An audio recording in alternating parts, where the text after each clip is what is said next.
gisandoo ñun ñëpp dans les réseaux sociaux ay flyers yu ñu génne ñu ne waxuñu tel mouvement féministe de waaye dañu ne le collectif des associations féministes ñoom ñoo ko génne am seen benn as ndaw bu ko signé jarul sax ñu répéter turam pour ne pas lui faire de la publicité mbir mi nag werante amul ne dafa susciter une indignation générale d'abord tonalité wax ju ñàkk teggin arrogant naan waaw ñoom ñu ngi exiger l'application intégrale du protocole de Maputo ñaareel ba ñu ngi dénoncer la culture du viol ba pare tamit ñu ngi exiger à ce qu'on leur foute la paix noonu lañ ko waxee daa di lancer appel nag pour le 31 def un sitting wala une marche toute nue daa di def entre parenthèses taatu neen loolu musul am Sénégal ndax revendication lu mu légitime am na anam boo xam ne boo ko présenté dafay mujj di susciter du dégoût et du rejet da ngay mujj am contraire bi même bu fekkoon sax le motif est noble par exemple affaire bu viol c'est un combat très noble nit ñi dañ leen di mujj mere ndax sénégalais dafa fonk yar ak teggin te yar ak teggin ginnaaw bi mu nekkee ci suñu culture yàlla dafa dogal diine ji nga xam ne moo fi gën a yaatu di l'islam suñu borom bokk na ci jikko yu mag yi mu jàngale ndax suñu borom buy jëflanteeg yonentam yi mu ngi sóoraale les générations futures ndax ba muy yónni Seydina Moussa ci Firawna mënoon naa bañ am bu ko neexoon claquer d'un doigt rek daal di réduire Firawna en poussière waaye bëgg ñu jële ci ay jàngat ndax booba nattu bi ñu tegoon bani Israël àpp ba jotoon na ñu war a libérer le peuple d'Israël suñu borom yónni yonent Yàlla Moussa ba mu koy yónni lu mu ko wax Seydina Moussa mu ne ko labbayk mu ne ko maa ngi lay yónni si kàccoor bu mag muy Firawna mu ne waa dëgg la kay mu ne ko waaye boo demee na nga wax ak moom ci teggin alors kon nag loolu ñu ngi sant yàlla bi mu bokkee ci qualité yu mag yi nga xam ne suñu maam yu baax yi moom la ñu jëmbat ci ruu ak xolu sénégalais yi mu gën a feeñ nag ci jigéen ñi parce que jigéen Sénégal liñ ko xamee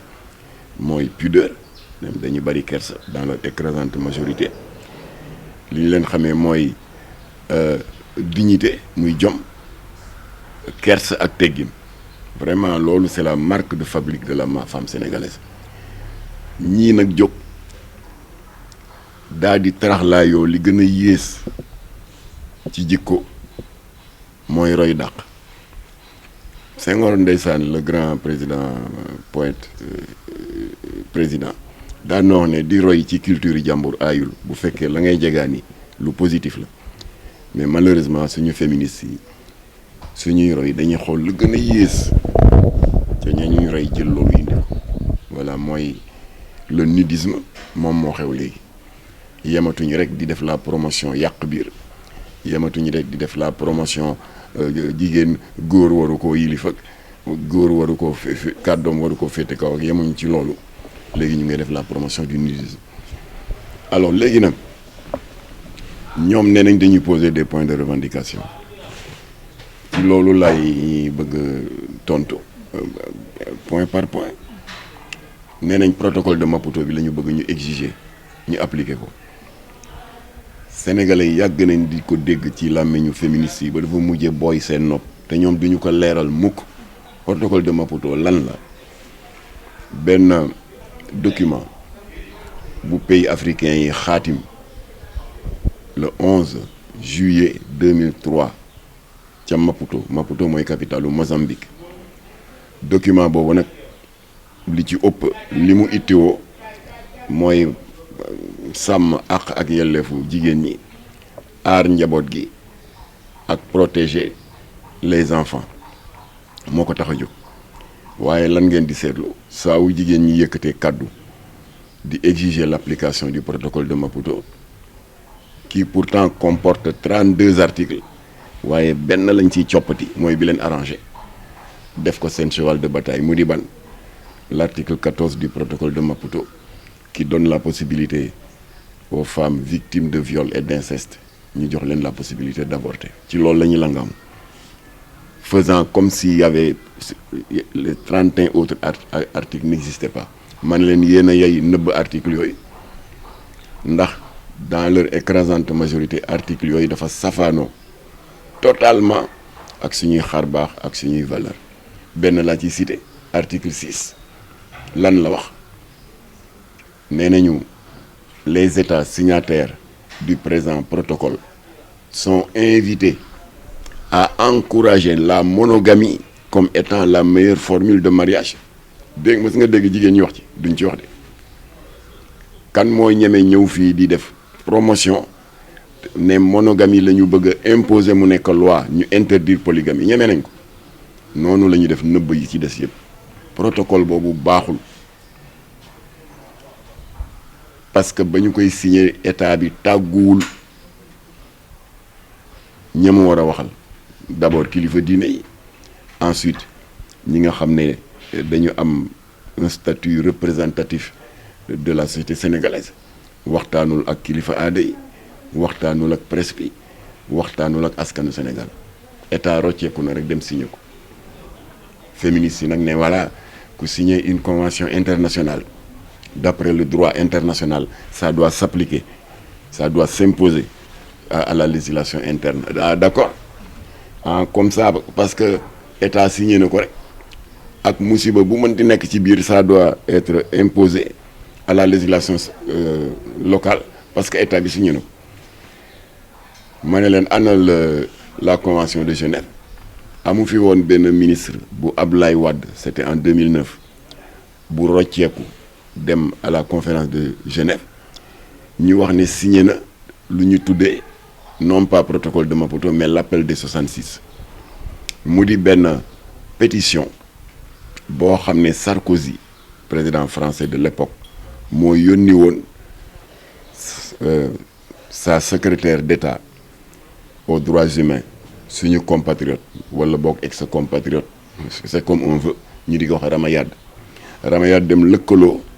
avec l'ambassadeur d'Argentine bi toogal dëkkam foofu aux Nations Unies ñuy wër dëkk yi di leen campagne di leen propagande pour ñu signer document bi am nañu 66 signatures luñ ci jublu nee nañ bu ñu amee suffisamment de signataires dañ koy jox le secrétaire général des Nations Unies Ban Ki-moon pour mu soumettre ko à l'Assemblée générale des Nations Unies dans le but de ratifier et de statuer sur l'opportunité d'une dépénalisation universelle de l'homosexualité c'est-à-dire bu ko Nations Unies xosoon ba adopté rek amul waaw ñun Sénégal on a l'article 319 on a nos valeurs déedéet dafay nekk une loi universelle qui va s'imposer à tout le monde état bu ko jalgati Nations Unies daf la duut baaraam comme ayant violé les droits humains alors ñoom Ban Ki-moon ne leen mënaguma ko soumettre à l'Assemblée générale des Nations Unies parce que amu leen quorum il y a 192 États membres quorum bi c'est au moins 96 plus 1 yéen 66 signatures ngeen am manqué na leen 30 loolu war loon l'activisme de Ramayad fu ne mu dugg fa ñu daal di ne nag am na ministre sénégalais ci nguuru Ablaye bu rocceeku dem pour signer ko rumeur bi bari lool nit ñi lu ne ñu di ko wax ci grand place yeeg et cetera alors finalement amuñu tontu ci président Ablaye Wade Jamra daal di décider ne dañuy organiser benn marche pour exiger du président de la République mu indi ay leeral ndax moo yónnee ñu signer ce document portant dépénalisation universelle de l'homosexualité oui ou non alors ñu dem déposer à la préfecture préfet lank ñun on avait décidé de braver l'interdiction du préfet fekk nag de l'autre côté Oustaz Aliou Sall l'animateur du desk religieux bu Sud FM ak imam Mbaye Niang décidé woon nañ ñoom tam ne dañuy doxu ñaxtu mais pour autre chose mais xaw naa niru ñoom c'était pour dénoncer la libération scandaleuse des 9 homosexuels yu doon takk sëy diggu bëccëg fii ci Mbao ñun Jamra ñu ne leen au lieu ñu def 2 manifestations nañ ko boole ñu def ko benn ñu daal di ko def benn keroog imam bi dafa sëlmal rek ñu julli ba noppi ñu génn tàllal suñu banderole alors police fekk ñu fa dóor ñu ay lacrymogènes parce que la marche n'était pas autorisée sotti ñu ndox am na sa benn concert sax bu ñuy wax Ramatoulaye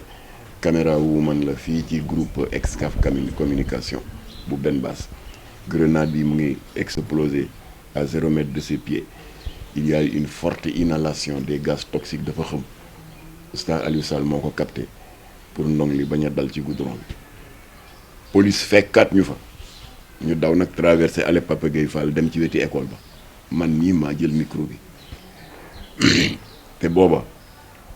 je risquais gros parce que boobu Abdoulaye Wade joxoon na ma 2 responsabilités dans son régime j'étais quand même le président du conseil d'administration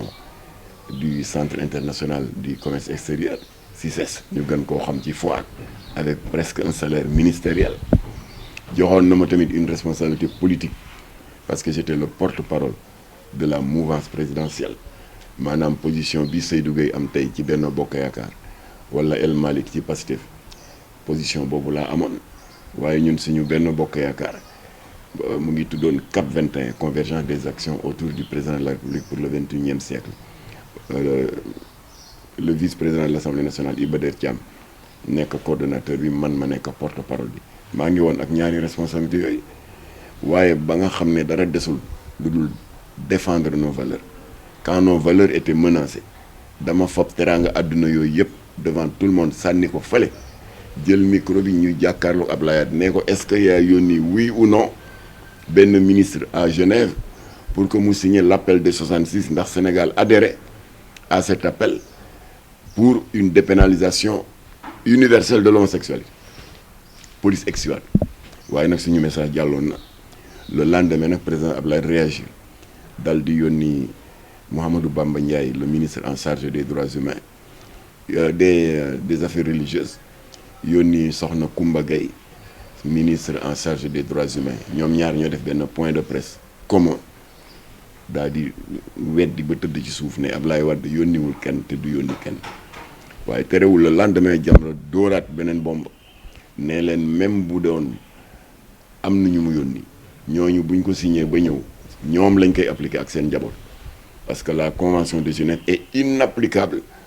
dans un pays qui a un article 319 boo xaraamal ngóor jigéen dans un pays boo xam ne diine l'islam suñu borom génn na fukki fatwa ak juróom-benn suratul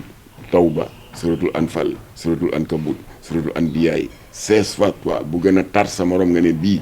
suñu mbokk catholique yi kenn demul ñu des ndax seen téere bi ñuy wax Lévitique chapitre 18 verset 22 suñu borom nee na coucher avec un homme comme on couche avec une femme est une abomination alors kon c'est inapplicable ici te pourtant c'est une convention internationale ñu naan waaw convention internationale ça s'applique à la législation interne nañ ko appliquer ma ne kon nag yéen féministes yi seen tontongoog pour le protocole de Maputo le protocole de Maputo est inapplicable au Sénégal ndax da ngeen ñu bëgg a imposer monogamie te loolu xel xalaatu ko da ngeen fi bëgg a automatiser yàq biir di avortement loolu kenn ànd ci ak yeneen yu ñaaw yoo xam ne mu ngi ci biir pour la bonne et simple raison que dans le comité de rédaction ay francs-maçons ngi ci woon ay lesbiennes a ngi ci woon ñoo xam ne c'est des incarnations humaines des contre-valeurs yi Jamra di yàgg di xeex kon seen tontongoog ci seen première revendication exigeant l'application du protocole de Maputo mënul ne fii ci Sénégal seen deuxième point ngeen naan da ngeen ko def pour dénoncer la culture du viol mais yaa xay vous êtes en train d'enfoncer une porte déjà ouverte ñaata yoon la Jamra ànd ak yéen ci xeex boobu ndax Jamra ci plateforme am bi ñu fa amee député en plus de la proposition de criminalisation du délit de trafic de drogue on avait la criminalisation du viol on avait également la criminalisation de l'homosexualité pour le premier point c'est réglé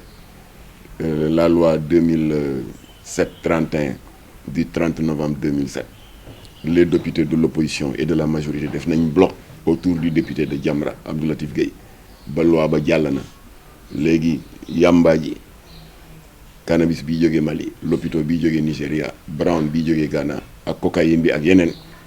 criminalisé nañ ko léegi dootul ay 6 mois kii 3 mois 10 ans le minimum assorti d'une amende qui fait le triple de la valeur de la drogue saisie boobu féetee na boor alors ba ñuy waree attaquer le viol nag yàlla dogal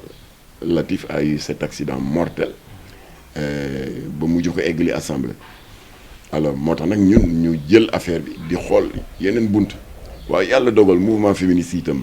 am la même préoccupation que nous pour ñu yokk les sanctions pénales contre les violeurs parce que amul xeetu ñaawteef bu ko gën a ñaaw rey nga nit ki moo tax dañ la war a àtte comme ku rey nit un traumatisme physique un traumatisme moral et psychologique boo xam ne dafay marqué ku jigéen ki à vie kon ñu di ko tëj ay 4 mois 6 mois su génne ànd ak ñàkk jom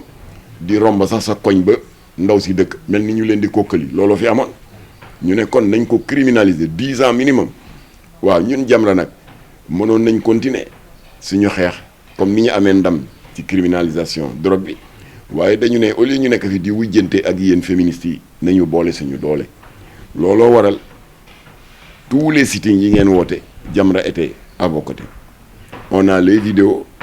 les albums photos sont là de sorte que c'était un combat commun te li ci ëpp ñu ngi ko defee woon fii place de l'Obélisque gis nga photo yaa ngi nii maa sol tenue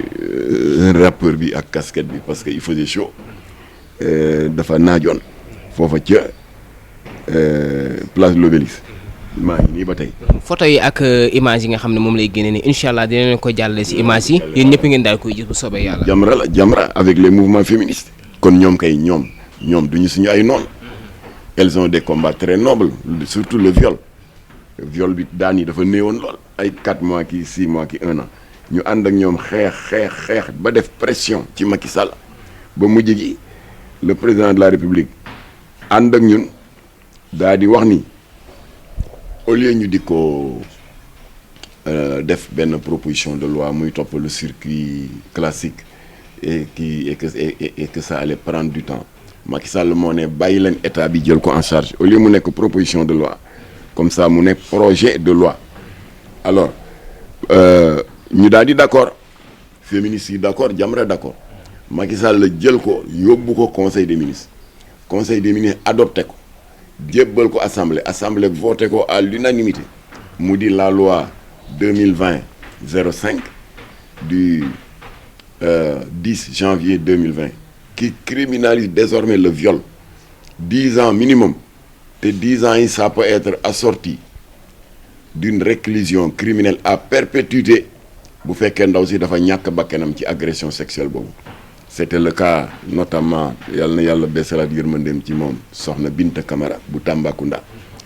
daf ci ñàkk bakkanam moo tax saay-saay ba perpétuité lañ ko tëj voilà loolu ñun ak ñoom ak yéen ñoo ànd xeex ko alors criminalisé nañ ko moo tax ñun on s'étonne si seen plateforme bi ngeen dugalaat ko ci qu'est-ce qu'on peut avoir comme sanction au-dessus de la criminalisation ban ngeen bëgg léegi kon foofu vous enfoncez une porte déjà ouverte voilà bu ko defee nag ba ngeen daanele ngeen ne